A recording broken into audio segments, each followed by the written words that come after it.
Hi guys, it's AJIAEGI. So for today's video, I'm going to be reviewing the Sace Lady lip and cheek tints. So if you want to see the swatches and my thoughts on them, then just keep watching. I actually already filmed this. I ended up deleting the clips because I did not like how the video turned out. It just, mukhang ang poor ng quality niya. So yeah, hindi na siya magiging first impressions kasi nga I've already spilled my thoughts on them. I've collected my thoughts on them. So this is just going to be a full review of the items. Also, I hope you don't mind this whole face. Medyo hindi ako sanay na nakapusan yung buhok ko on cam like after a look. Pero kasi ang init. Pati kung uncomfortable kayo sa amount of skin, just click out of this video. Hindi ko kaya mag-t-shirt ngayon. Sobrang init sa Baguio. So, hindi pa magaling yung lips ko. When I filmed this the other day, it did quite a damage on my lips. Kasi parang afterwards, sobrang hapdi niya. Kasi nga sobrang hirap niya talagang tanggalin. So, one thing I would like to mention is that I'm going to try to remove as much of the stains as I can before moving to the next color para mas accurate yung makikita nyo. Pero I can't guarantee na magiging malinis yung lips ko afterwards. So, ayun lang.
now.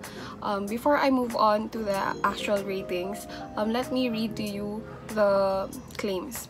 So it says that it's a dual function that gives soft, natural-looking flush to your cheeks and matte, vivid colors to your lips. The liquid texture, easy to color and highly pigmented, transfer-proof and long-lasting, non-sticky, non-drying formula that's ultra-lightweight.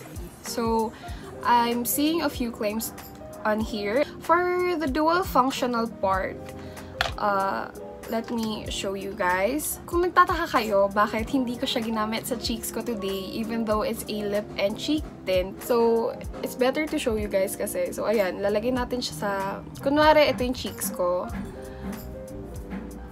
Let's put that on there. And then I'm quickly blending out the color. So ayan, as you can see, hindi maganda yung pagkaka-blend niya. Hindi ko na kung kita nyo, but like, parang ang bilis niya matuyo sa certain parts. Ayan, no, kita ko kung saan yung edges nung unang blend, tas kung asan yung edges ng unang application. And personally, I wouldn't want that on my cheeks. Kasi hindi siya gaanong ka-blendable. Tapos, para siyang cheap na lip tint in a sense na talagang nagsistain siya pero in a not good way. Like, hindi maganda yung application niya sa cheeks. So, next, natural looking. No. Yung color range nila is more on very bright reds. Next, for the highly pigmented vivid color. True yan, kasi ayan o, onti lang ginamit ko dito, and as you can see, putok na putok yung lips ko. Kasi sobrang bright ng red. Sobrang highly pigmented niya, so that's true. Next, it says that it's transfer-proof and long-lasting. Ito yung, may mga magta-transfer, pero yung color, andun pa rin sa lips mo, parang walang nangyari. I feel like yung una niyang natatanggal is yung unang layer. Like, kapag makapal yung nilagay mo, yun yung matatanggal, but the color will stay. Ayan siya. Nagta-transfer pa rin siya though. So, technically, it's not transfer-proof. Long-lasting, non-sticky, non-drying. So, for the non-sticky, it's true.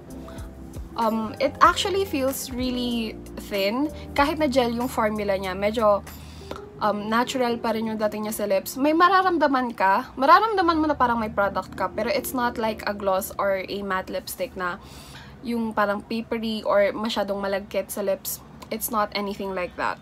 So, yung itetest natin is yung pagiging long-lasting niya. I wet my lips a lot, and so I developed that habit. And ito kasi, napansin ko na ito yung type ng lip tint na nawawala at natatanggal pag in-applyan mo ng tubig. Hindi siya matatanggal kapag ganito, like kapag naka-straw. Ayan, wala siyang color na naiiwan sa actual straw niya. But, let's say I lick my lips like that.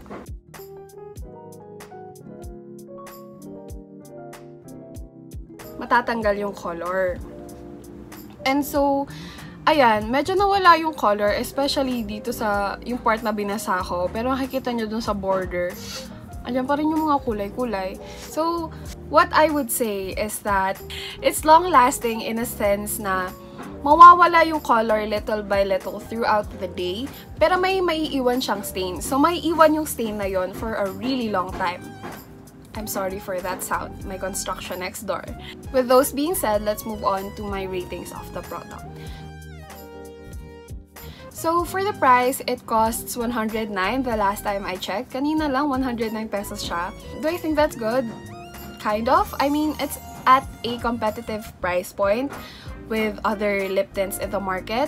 Especially here in the Philippines, karamihan ng mga lip tints natin, whether it's in this tube or like yung roller, it comes around that same price range. But you only get almost 3 grams. Less than 3 grams actually. Nakasulat dito sa box, 2.7 grams ang laman nito.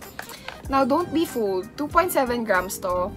And as comparison, itong parang roller tint ng KJM, yung lip and cheek rin nila, has 10 ml when you buy it. So, you get 7 grams less when you buy this. And I think this is around like 80 pesos, 80 to 120 pesos sa Shopee. So, ayun. That's just one thing to note. At the end of the day, you know, it's still a lip tint. And for the formula naman kasi, hindi ka mawawalan agad ng lip tint na to. Kasi, apply it once and you'll have a stain throughout the day. You'll have a color on your lip. For price, I would give it an 8. let's say an 8. I will give it an 8 for the price. For the packaging, ito yung itsura niyang packaging niya. Like, I'm sure nakita niyo na sa product shot. But, ganito yung itsura ng packaging niya. It's black, it's sleek. It looks classy with the gold and black and everything. Personally, it's not my aesthetic, I guess. Mas gusto ko yung mga ganitong, yung mga puti, tas minimalist yung type. It's a little more flashy than what I'm used to, pero it's okay naman. So, for packaging, I would also give it an 8. So, for performance, narinig nyo naman yung ramble ko kanina. You've seen me test it out, yung pagiging transfer proof niya. You've seen me explain yung claims niya. It's okay. As a lip tint, it performs its job. However, yung pagmamarket nila of this being dual is really weird. Kasi nga, hindi naman siya maganda for the cheeks. Like, kapag ginamit mo siya sa cheeks mo, I guarantee magmumukha siyang patchy, mag-iwan siya ng mga stains, and that's not a good look. So, kakaltasan ko siya ng isang point for that. Also, let me show you something. So, these are the swatches on my hand. And I don't know if you can tell, but on camera, it does tend to look a lot similar to each other. Like, definitely kapag sa ganitong lighting, hindi mo makikita yung difference between 1, 2, this like 1, 2, and 6. Tapos medyo similar rin yung appearance ng 3, 4, and 5. Personally, itong 3 tsaka 5, I think it's very interchangeable. Like, in terms of color, wala naman silang masyadong variety. Like, it's just reds with different undertones and may mga neon colors like this neon purple and neon pink. Finally, for performance, I would give it a 9 kasi it does its job as a lip tint. I would really recommend this for the girls na sobrang pale ng lips. Like, kung ikaw yung parang kasing color lang ng balat mo yung labi mo, I would suggest that you buy this kasi maganda siyang stain throughout the day. Like, I guarantee that it can last. Ginamit ko siya kahapon and pagka-uwi ko, after a long day, may neon pink pa rin ako sa lips ko. So, ayun. That's it for the video. I hope you guys liked it. If you did, make sure to give it a thumbs up. And if you're like me, make sure to follow me on all of my social medias. And if you want to see more content like this, then make sure you're subscribed to my channel. I'll see you guys in my next video. Bye!